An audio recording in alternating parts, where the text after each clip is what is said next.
Hi guys, இந்த வீடியோவில் நம்ம எதை பற்றி போகணும், Epson L3150 மாடலுக்கு வந்து பிரிண்டர் ஸ்கேனர் டிரைவர் எப்படி நம்ம வந்து இன்ஸ்டால் பண்ணுறதோ ரொம்ப சிம்பிளாக வந்து பார்த்தீங்கன்னா நீங்கள் வந்து இன்ஸ்டால் பண்ணிக்கலாம். நீங்கள் வந்து பார்த்தீங்கன்னா ஏதாச்சும் ப்ரௌசர் கூகுள் சர்ச் வந்து ஓப்பன் பண்ணிட்டு Epson செட்டப் நாவின்னு டைப் பண்ணி ஃபஸ்ட்டு உள்ள epson.net வந்து ஓப்பன் பண்ணிங்க. செட்டப் நாவியை வந்து ஓப்பன் பண்ணுங்கள். ஓப்பன் பண்ணிட்டு இதில் வந்து பார்த்தீங்கன்னா சர்ச்சில் வந்து பார்த்தீங்கன்னா L3150 டைப் பண்ணி சர்ச்சை வந்து கிளிக் பண்ணிக்கலாம். இப்போ வந்து பார்த்திங்கன்னா நம்மளோட பிரிண்டரோட வந்துருச்சு. L3150 பிரிண்டர் வந்து வந்துருச்சு. இதை எப்படி நம்ம வந்து இன்ஸ்டால் பண்ணுறதுனா, லெட் கெட் ஸ்டார்டட் அந்த ஆப்ஷன்ஸை வந்து கிளிக் பண்ணுங்கள். கிளிக் பண்ணிட்டு ஸ்கிப் ஆப்ஷன்ஸை வந்து கிளிக் பண்ணுங்கள். கிளிக் பண்ண பிறகு வந்து பார்த்திங்கன்னா உங்களுக்கு வந்து டவுன்லோட்னு ஒரு ஆப்ஷன் இருக்கும். அதை வந்து கிளிக் பண்ணி நீங்கள் வந்து டவுன்லோட் பண்ணிங்க.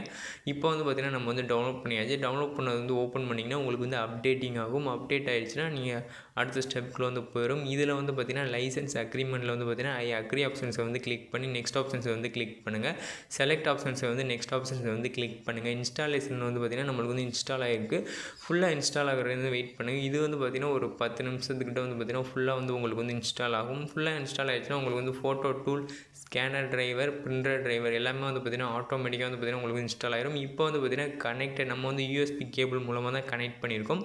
அதை வந்து நான் வந்து செலக்ட் பண்ணி கனெக்டட் வியா யூஎஸ்பி கேபிள். நீங்கள் வந்து ஒய்ஃபைனா அந்த ஒய்ஃபை வந்து செலக்ட் பண்ணிக்கலாம். நம்ம யூஎஸ்பி கேபிள் மூலமாக தான் கனெக்ட் பண்ணியிருக்கோம். கனெக்ட் பண்ணிட்டு நெக்ஸ்ட் ஆப்ஷன்ஸை வந்து கிளிக் பண்ணிக்கலாம். கிளிக் பண்ணிட்டு இப்போ வந்து பார்த்திங்கன்னா நம்ம நெக்ஸ்ட் ஆப்ஷன்ஸை வந்து கிளிக் பண்ணிக்கலாம். நம்மளுக்கு வந்து கனெக்ஷன் வந்து ஃபுல்லாக வந்து கம்ப்ளீட் ஆகிடுச்சு. இப்போ வந்து பார்த்திங்கன்னா நம்ம வந்து செட்டப் கம்ப்ளீட் ஆகிடுச்சு. நெக்ஸ்ட் ஆப்ஷன் நம்ம வந்து கிளிக் பண்ணிக்கலாம். பிரிண்ட் டெக்ஸ்ட் பேஜ்னு இருக்குது. அதை வந்து கிளிக் பண்ணி நீங்கள் வந்து டெஸ்ட் பேஜ் வந்து பிரிண்ட் போட்டு பார்த்துக்கலாம். இப்போ வந்து பார்த்திங்கன்னா நம்ம வந்து பிரிண்ட் டெஸ்ட் பேஜ் ஆப்ஷன்ஸ் நம்ம வந்து கிளிக் பண்ணோம்னா நம்ம பிரிண்டரில் வந்து பார்த்திங்கன்னா ஒரு டெஸ்ட் பேஜ் வந்து பிரிண்ட் ஆகும். பிரிண்ட் ஆகிடுச்சு. ஃபுல்லாக வந்து நம்மளுக்கு வந்து பிரிண்ட் ஆகிடுச்சு. இப்போ வந்து பார்த்திங்கன்னா நம்ம வந்து நெக்ஸ்ட் ஆப்ஷன்ஸ் நம்ம வந்து கிளிக் பண்ணிக்கலாம். கிளிக் பண்ணிட்டு இப்போ ஃபினிஷ் ஆப்ஷன்ஸ் நம்ம வந்து கிளிக் பண்ணிக்கிறேன். செக் ஃபார் அப்டேட் சாஃப்ட்வேர்னு இருக்கா, அதை நம்ம அப்டேட் ஆட்டோமேட்டிக்காக வந்து அப்டேட் ஆகிக்கும். உங்களுக்கு வேணும்னா அதை டிக் இருக்கட்டும். நம்மளுக்கு வந்து தேவையில்லை. நான் ஃபினிஷ் ஆப்ஷன்ஸை வந்து கிளிக் பண்ணிக்கிறேன். இப்போ வந்து பார்த்திங்கன்னா விண்டோஸ் ஐக்கானை வந்து கிளிக் பண்ணிட்டு ஆல் ஆப்ஷன்ஸை வந்து கிளிக் பண்ணி சைடு எப்சானில் வந்து பார்த்திங்கன்னா எப்சான் ஸ்கேனர் வந்து ஓப்பன் பண்ணிங்க. நீங்கள் வந்து பார்த்திங்கன்னா விண்டோஸ் சர்ச் பாரில் வந்து பார்த்திங்கன்னா எப்சான் ஸ்கேனர்னு டைப் பண்ணால் உங்களுக்கு வந்து ஸ்கேனர் ஆகிடும். இதில் வந்து பார்த்திங்கன்னா நீங்கள் வந்து ஸ்கேன் ஆப்ஷன்ஸை வந்து கிளிக் பண்ணிங்கன்னா உங்கள் பிரிண்டர் ஸ்கேனரில் வந்து பார்த்திங்கன்னா என்ன இமேஜ் வச்சுருக்கீங்களோ, ஃபோட்டோ ஏதோ வச்சுருக்கீங்களோ அது வந்து உங்களுக்கு வந்து ஃபுல்லாக வந்து பார்த்திங்கன்னா ஸ்கேன் ஆகி டவுன்லோட் ஆகி வந்துடும். இப்போ வந்து பார்த்திங்கன்னா நம்மளுக்கு வந்து டவுன்லோட் ஆகிடுச்சு. நம்ம பிரிண்டரில் வந்து பார்த்திங்கன்னா ஸ்கேன் பண்ணோமா, ஸ்கேன் ஆப்ஷன்ஸை வந்து கிளிக் பண்ணதுக்கு நம்மளுக்கு வந்து ஸ்கேன் ஆகிடுச்சு. இதில் வந்து பார்த்திங்கன்னா நீங்கள் வந்து சேஞ்ச் பண்ணிக்கலாம். கலர் வேணும்னா பிளாக் அண்ட் ஒயிட் வேணும்னா அதை நீங்கள் வந்து சேஞ்ச் பண்ணிக்கலாம்.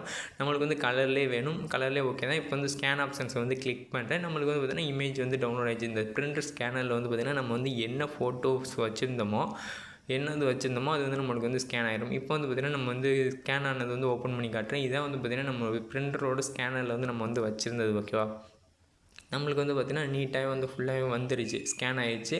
ரொம்ப சிம்பிளாக வந்து பார்த்திங்கன்னா நீங்கள் வந்து பார்த்துக்கலாம். இதான் நம்மளுக்கு வந்து ஸ்கேன் ஆகிருந்தது. ஓகேவா, நெக்ஸ்ட்டு வந்து பார்த்திங்கன்னா பிரிண்டர் டிரைவர் வந்து பார்த்திங்கன்னா உங்களுக்கு வந்து ஆட்டோமேட்டிக்காக வந்து பார்த்திங்கன்னா ஒய்ஃபை ஐக்கான் பக்கத்துலேயே உங்களுக்கு வந்து ஷோ ஆகும்.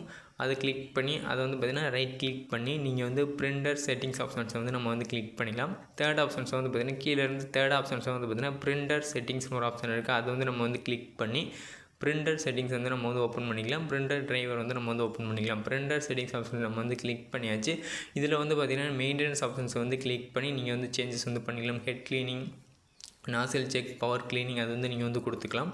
இப்போ வந்து பார்த்திங்கன்னா ஒரு சில நேரத்தில் வந்து பார்த்திங்கன்னா உங்களுக்கு வந்து ஒர்க் ஆகாது. இந்த இடத்துல வந்து பார்த்திங்கன்னா ஒரு சில நேரத்தில் எனக்கே ஷோ ஆகாமல் இருந்துச்சு. அது எப்படி நம்ம வந்து ஈஸியாக வந்து ஷோ பண்ணுறதுனா, கண்ட்ரோல் பேனல் ஆப்ஷன்ஸை வந்து கிளிக் பண்ணுங்கள். கண்ட்ரோல் பேனல் ஆப்ஷன்ஸை வந்து கிளிக் பண்ணிட்டு இப்போ வந்து பார்த்திங்கன்னா உங்களுக்கு வந்து லார்ஜ் கேட்டகரியில் தான் உங்களுக்கு வந்து ஷோ ஆகும். அதை கிளிக் பண்ணிட்டு லார்ஜ் ஐக்கான் ஆப்ஷன்ஸை வந்து கிளிக் பண்ணுங்கள். டிவைஸ் அண்ட் பிரிண்டர் ஆப்ஷன்ஸை வந்து கிளிக் பண்ணுங்கள்.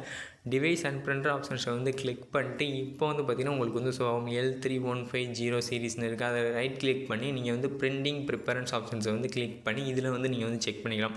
அது வந்து உங்களுக்கு வந்து ஒர்க் ஆகட்டி இதை நீங்கள் வந்து செக் பண்ணிக்கலாம். இதில் maintenance, nozzle check, head cleaning, power cleaning வந்து நீங்கள் வந்து கொடுத்துக்கலாம். இதில் வந்து பார்த்திங்கன்னா நீங்கள் வந்து டாக்குமெண்ட் சைஸ், குவாலிட்டி நீங்கள் வந்து சேஞ்ச் பண்ணிக்கலாம். அதே மாதிரி வந்து பார்த்திங்கன்னா நீங்கள் வந்து கலரை நீங்கள் வந்து சேஞ்ச் பண்ணிக்கலாம். கலர் நீங்கள் வந்து பிளாக் அண்ட் ஒயிட் கலர் நம்மளுக்கு வந்து கலரில் இருக்கட்டும். நான் வந்து கலரே ஓகே தான் வச்சுருக்கேன். இப்போ வந்து பார்த்திங்கன்னா நம்ம வந்து ஓகே ஆப்ஷன்ஸ் நம்ம வந்து கிளிக் பண்ணிக்கணும். நீங்கள் வந்து பிளாக் அண்ட் ஒயிட்னா நீங்கள் வந்து சேஞ்ச் பண்ணிக்கலாம். பிளாக் அண்ட் ஒயிட்டுக்கு நீங்கள் வந்து சேஞ்ச் பண்ணிக்கலாம். இப்போ வந்து பார்த்திங்கன்னா நம்மள்ட்ட இருக்கிற ஃபோட்டோஸ் வந்து நம்ம வந்து பிரிண்ட் போட்டுக்கலாம். இந்த ஃபோட்டோஸை நான் வந்து கிளிக் பண்ணிக்கிறேன். கிளிக் பண்ணிட்டு இப்போ வந்து நீங்கள் வந்து சும்மா நார்மலாகவே ஃபோட்டோஸ் வந்து ரைட் கிளிக் பண்ணி நீங்கள் வந்து பிரிண்ட் போட்டுக்கலாம். இப்போ வந்து பார்த்திங்கன்னா நம்ம வந்து பெயினில் வந்து பார்த்திங்கன்னா ஃபைல் ஆப்ஷன்ஸை வந்து கிளிக் பண்ணி பிரிண்ட் ஆப்ஷன்ஸ் வந்து கிளிக் பண்ணிட்டு நம்மளோட பிரிண்டரை வந்து செலக்ட் பண்ணி பிரிண்ட் ஆப்ஷன் நம்ம வந்து கொடுக்குறோம்னா நம்மளோட நம்பர் ஆஃப் காப்பீஸ் வந்து ஒன்று தான். ஓகே, இப்போ வந்து பார்த்திங்கன்னா நம்மளுக்கு வந்து பிரிண்ட் ஆக ஆரம்பிச்சிச்சு. ரொம்ப சிம்பிளாக வந்து பார்த்திங்கன்னா நீங்கள் வந்து பிரிண்ட் பண்ணிக்கலாம். இந்த வீடியோ பிடிச்சா லைக் பண்ணுங்கள், அப்படியே டிஸ்லைக் பண்ணுங்கள், சந்தேகம் இருந்தால் கமெண்ட் பண்ணுங்கள். தேங்க்ஸ் ஃபார் வாட்சிங் சேனல். Bye guys.